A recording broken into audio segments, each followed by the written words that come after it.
From championing stories on paper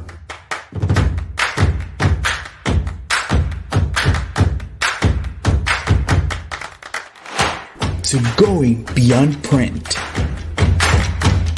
we remain in every person's consciousness and in every person's success. And we are SB19. Para sa gabi ito, marami-rami ang hinanda ko bilang pain. Ay okay. Ang na-stress ay okay on sound ganito. Ay okay. This is not taboo. This is not provocative. This is about empowerment. Inday Sara, a proud Babawenyan. We are brothers and sisters as Babawenyos. Ang iyang pangarap lang, maka-adtulag Olympics. Ito akong pangarap, maka-medal sa Olympics. So, family, so balikon ko, everything is just a temporary. Not just from barangay or pagmaliitan lang, this is actually world class.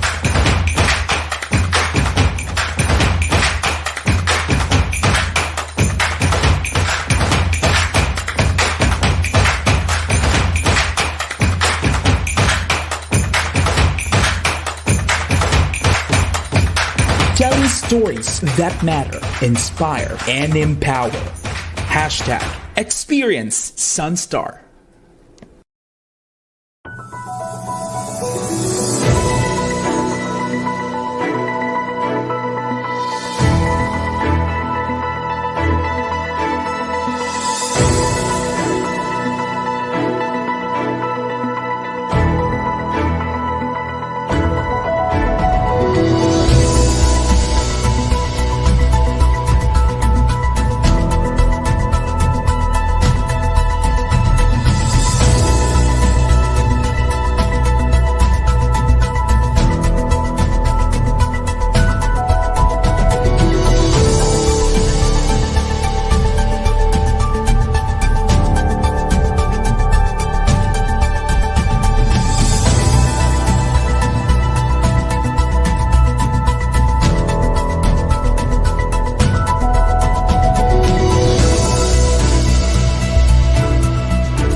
Madayaw, today is June 16, 2023, Friday here in Davao City, Philippines.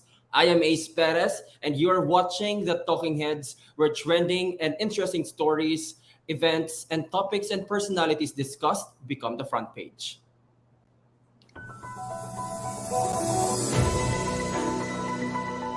Actress Julia Barreto is back on the big screen as she stars with Diego Loizaga in the upcoming film Will You Be My Ex, showing on June 21 in theaters nationwide.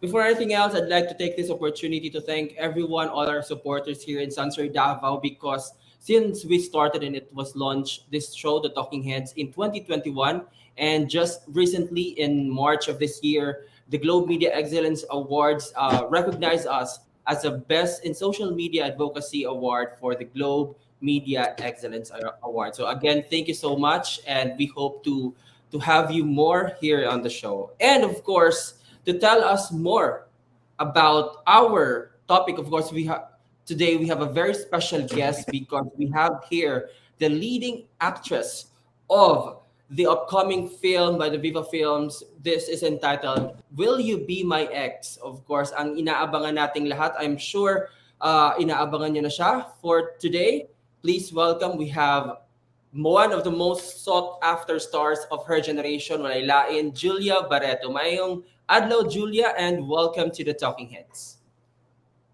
Hi everyone. Thanks so much for having me.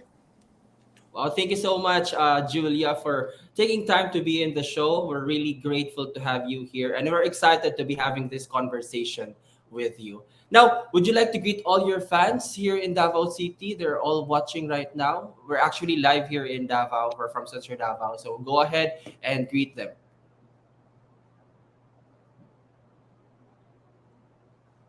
Hi everybody from Davao. I love Davao much. I was just there to shoot for my travel serial Drew on the Go, and I had such a great time. Everybody was so nice and warm, and inikot talaga nila ako sa best place in Davao. So I'm excited to have this conversation also today. There. Oh, I saw that video, of course, your YouTube on the go or your adventures on your YouTube channel. And thank you so much for of course highlighting and promoting Davao region. It really helps spreading the word about the best destinations here in Davao. We have here a lot of comments from your fans. We have Carly, Jane, Chua, Yeah. and Marvin Barrel. Shout out daw sabi nila for you. I think Marvin is one of your talagang mga fans dito sa CDO also in Davao also.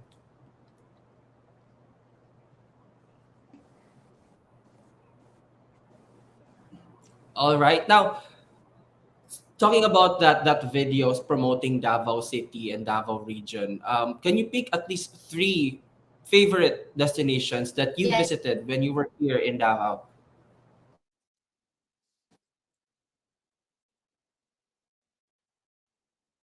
Oh no, may magtampo. Yung favorite.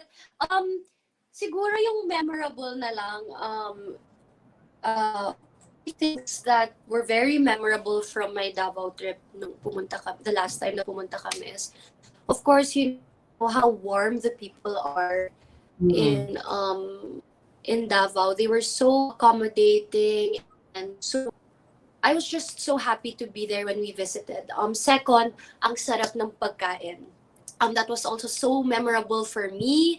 Parang araw-araw talagang they served me with the best of the best food and restaurants. So that was memorable. And then number 3, I really enjoyed going to the bird sanctuary. Yes. And that's the one, right? And yung saan gumagawa ng cocoa, yung chocolate. Yes, chocolates, because Davao City is really known for best chocolates, diba? So you visited Malagos. I think that's Malagos Resort. Yes, that was so Good. memorable also. Like, they showed us the process, and they made me taste raw, and they really toured me around. At saka sarap ng pagkain doon. I'll never forget. Talagang nabusog kami nung araw na yun. That's good to hear, Jillian. So you love the people, the food, and of course, yung mga resort, and of course, chocolates here in Davao. Pero ano Oh, ba yung, yes. when talking about the food, did you try durian-related na mga delicacies dito and cuisine? Na-try mo ba yung durian? Yes, of course. May isang araw kami, or gabi ba yun? Basta nag-try kami ng mga famous cuisine.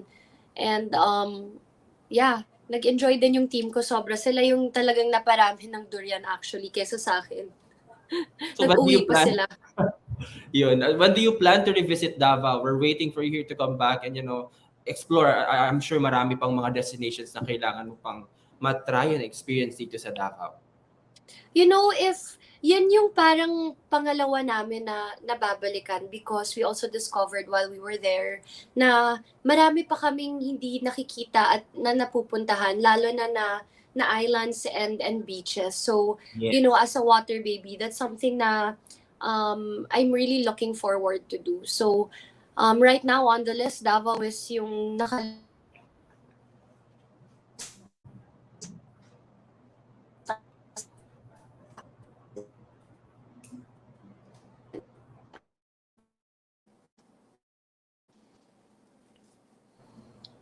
Okay, so I think we're having yes. Okay, so Davao.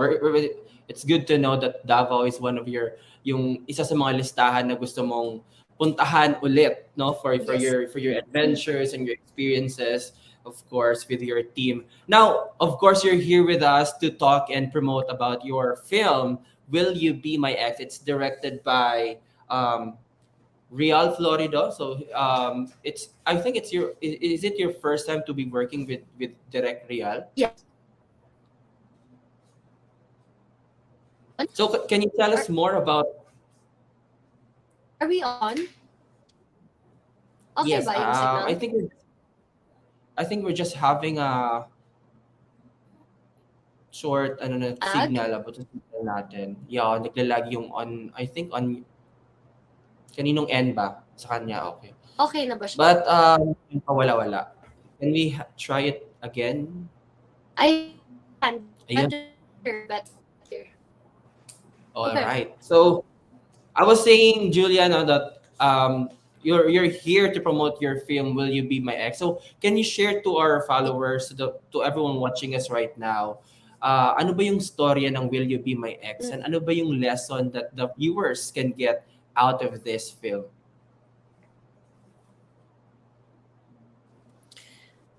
This movie is about two ex-lovers who find themselves reuniting again and being at a crossroad if whether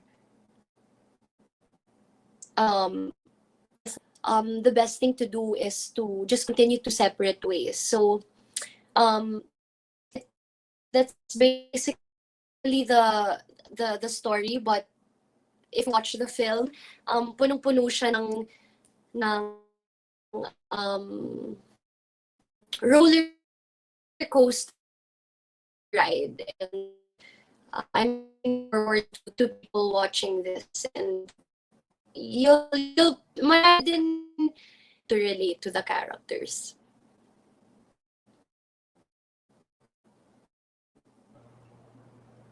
Roller coaster ride of emotions, and I'm sure excited na yung mga viewers to really check and know the whole story of Will You Be My Ex. And of course, you'll be starring here with Diego. Is it your first time to team up nung talagang pair kayo ni Diego Loizaga for a film?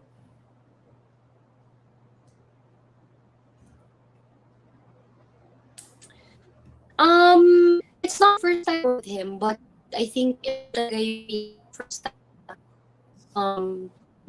pair up for so that one it's really fun working with him, and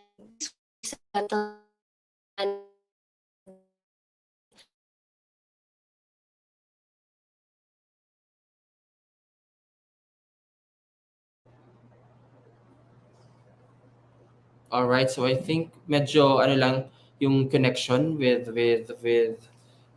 for our first show. So again, Julia was saying that she will be paired with Diego Loizaga here for the Will You Be My Ex, and it's showing on June 21, 2023, and it's directed by Sir Rial Florido. He's a screenwriter and an independent film director, and exciting because it talks about two lovers, and then they have to separate their ways because of maraming mga reasons, one of course growing up and then pursuing their own dreams. Yun yung parang story behind the Will You Be My Ex, and then they'll meet again, and dun na mag-iikot yung istorya between ano nga ang pangalan ng characters that you'll be playing here, Julia, and of course with Diego.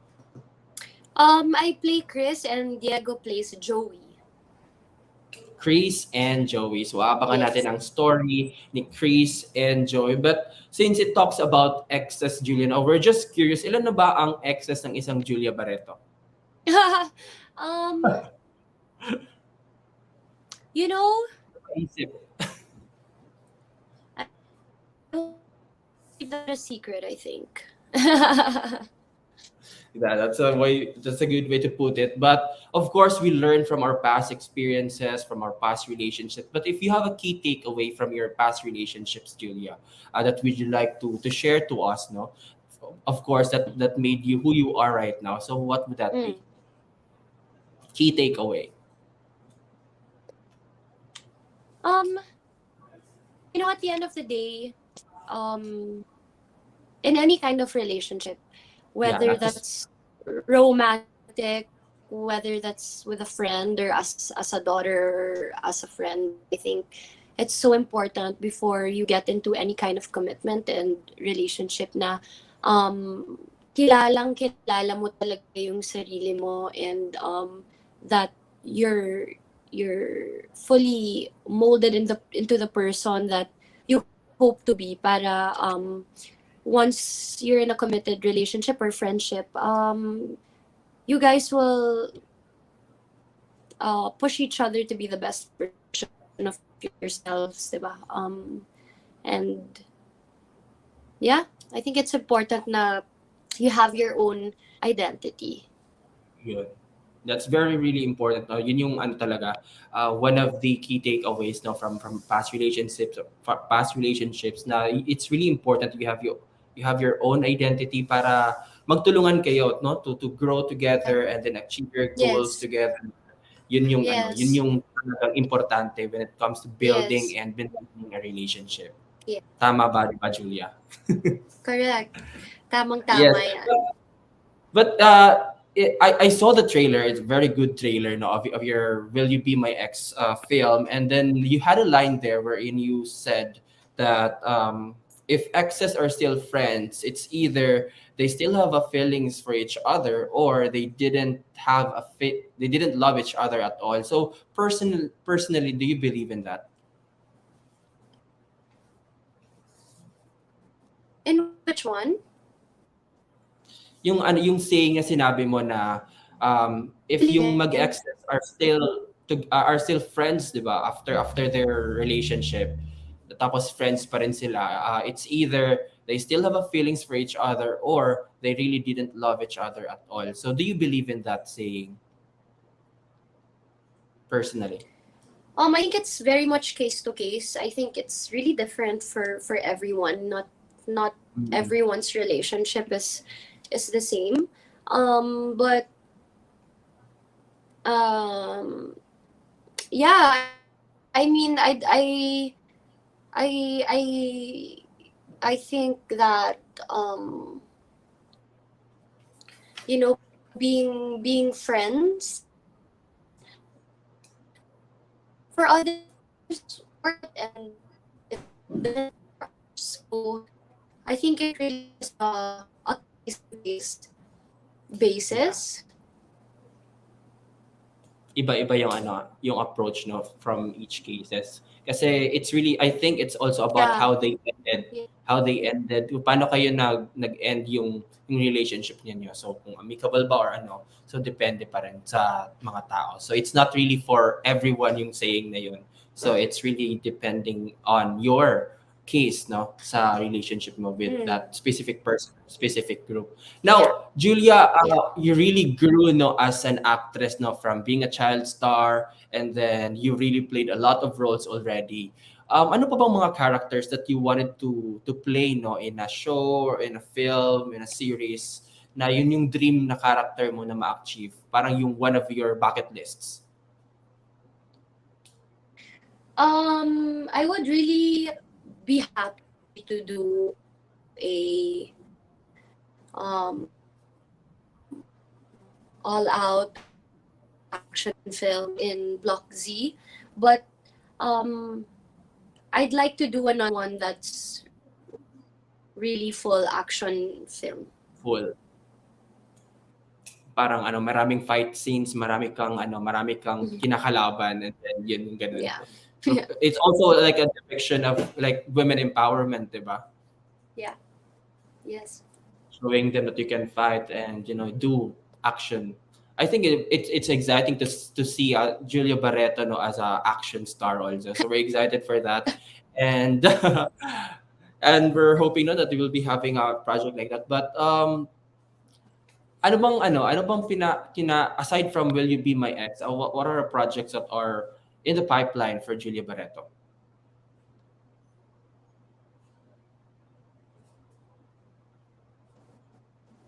Well, I'm excited to do 2 more films this year. So we're doing a lot of preparations for that right now while we're working for this movie. So I'm pretty sure that the new will be out soon. So that's as much as I can share for now. Aabangan namin yan for sure. Naabangan yan lahat ng mga your followers and your fans. Na it's good to know that you have 2 more films now in the pipeline for this year. So aside from Will You Be My Ex, marami pang films na gagawin si Julia Barreto, and it would also test your craft as an actress, and trying new things in terms of acting. Now, how would you describe Direct Real, no, as a director? I love working with Direk because he's very collaborative and he's very open. And it's so nice to work with somebody who is like that, who's flexible and your feelings. So that's something that stayed with me from my experience working with him. Yeah. There. But if you want to work with, aside from directors, if you want to work with a certain star here in the Philippines, sino yung gusto mong makatrabaho na hindi mo pa nakakatrabaho in your years as an actress? That parang dream mo, not necessarily a leading man, but also other actresses that you wanted to work with, na you would think na magandang magandang experience for both your fans and of course for yourself. I've always dreamt of working with Miss Vilma Santos. So, I think makaka-retire lang ako kapag nakatrabaho ko na siya. Yun yung parang dapat andun sa list mo, check as an actress, makatrabaho ang isang Vilma Santos. Yes. Yes. For ano ba? For male star or for an actor, may dream actor ka pa bang gusto makatrabaho? I want to work with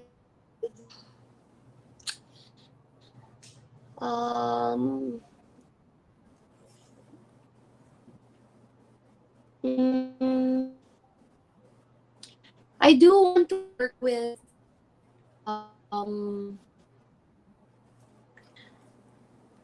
I usually have an answer for this. Baka nakatrabaho mo na sila lahat.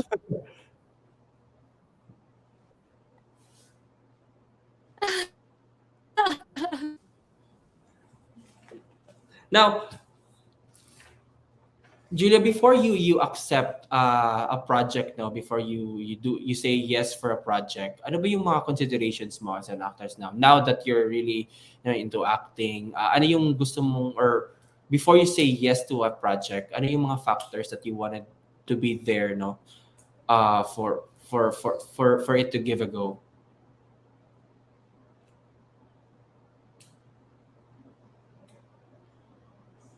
Concept is very important. Then comes the script and the screenplay, and I think it's always a gut feeling. It's always a feeling you get when you know you should be doing this, and it's an intuition. And when you feel like that beat in your heart, that's a really great sign. For me to accept a project, and anything meaningful is always something nice to do. So yeah, I think it's more of a feeling. It's hard to explain, but you just know when the project is right. Yes. So parang a good project when you hear or meet one. Parang ganun yung concept. Yeah. May connection agad when they told you about that specific project. May connection agad. I really want to do this, and you're excited to do that. Is that what you mean, right? Yes. Now, anything you want to add, no, about the film Will You Be My Ex na hindi pa natin napag-usapan? Ano bang siguro ano yung connection or makaka-relate ka ba talaga as Julia Barreto sa character mo as Chris dito sa Will You Be My Ex? There's a lot of sorry na ano ako. Ayan. There's a lot of things to look forward to in the film. Even lahat ng nakatrabaho namin ni Diego, lahat ng nakatrabaho namin, they were so great to work with. They were so fun. they're so talented, and I'm just so happy that I was able to work with the cast, the crew, the production. They turned out to be family, so that's always a great thing coming out of doing film and wrapping films. When the people that there's just a lot more. Direct Real, he really, and everybody from the creative team, they really worked so hard to produce a film that a lot of people hopefully can relate to and will have a soft spot for. And I'm just proud of this film, and I'm really hoping that people go to the cinemas to watch it. There you have it. Now, would you like to invite everyone watching us right now to see and watch your film Will You Be My Ex, which will be showing on June 21, 2023. Go ahead. Yeah, well, first of all, thank you again for having me, and to everybody listening and watching right now. Will You Be My Ex will be showing in cinemas on June 21. See it with your friend. Yeah, thanks again, and let us know what you think when you watch the film. Thanks again for having me. Of course, it's our pleasure, Julia, and I'm sure this movie will be a hit, and we're excited to know the story about Chris and of course your character of Diego, about Will You Be My Ex. It's showing on June 21, 2023. Again, the fans here are asking to give a short shout out to everyone kasi hindi nila na record kanina because of the choppy internet connection. Just say hi to all your Dabawenyo fans. Hi to all of our friends from Davao. It's Julie here. Thank you so much for joining us this afternoon. Apologies for the slight delay. We hope to see you in cinemas, and I hope you'll be there soon. There you have it. That's Julia Barreto, the lead actress of the upcoming film Will You Be My Ex. Again, thank you so much, Julia. Nice to have you here. I had a good conversation with you, and more blessings, more projects in the near future. Daghang salamat. Thanks so much. Salamat. Thank you. Bye-bye. Again, that's Julia Barreto, the lead actress of the upcoming film Will You Be My Ex. It's produced by Viva Films and directed by Real Florido, a screenwriter and an independent film director. It starts, of course, with the two of the country's most in-demand and sought-after stars, Julia Barreto, of course, and Diego Loizaga, showing on June 21, 2023 in theaters nationwide. Again, daghang kayong salamat for watching, everyone, and that's all you need to know for this episode. Don't forget to follow all our socials. That's Facebook, TikTok, Twitter, Instagram, and YouTube for more updates about Davao region. And of course, be sure in the know. Again, I'm Ace Perez, and this is The Talking Heads, where stories discussed become the front page. Maayong gabi, and have a great weekend.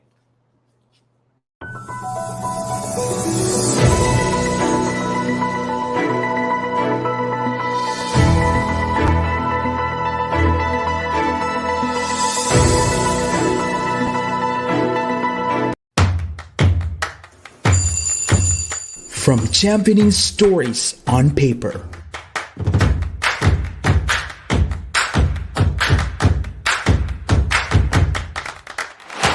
to going beyond print, we remain in every person's consciousness and in every person's success. And we are SB19. Para sa gabi ito, marami-rami ang hinanda ko bilang pain. Ay okay. Ang na-stress ay okay on sound ganito? Ay okay. This is not taboo. This is not provocative. This is about empowerment. Ako, si Inday Sara, a proud Dabawenyan. We are brothers and sisters as Dabawenyos. Ang iyang pangarap lang, maka-Adtulag Olympics. So akong pangarap, maka-medal sa Olympics.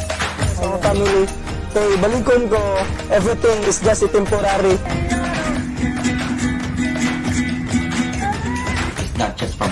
pambarangay or pagmaliitan lang, this is actually world class.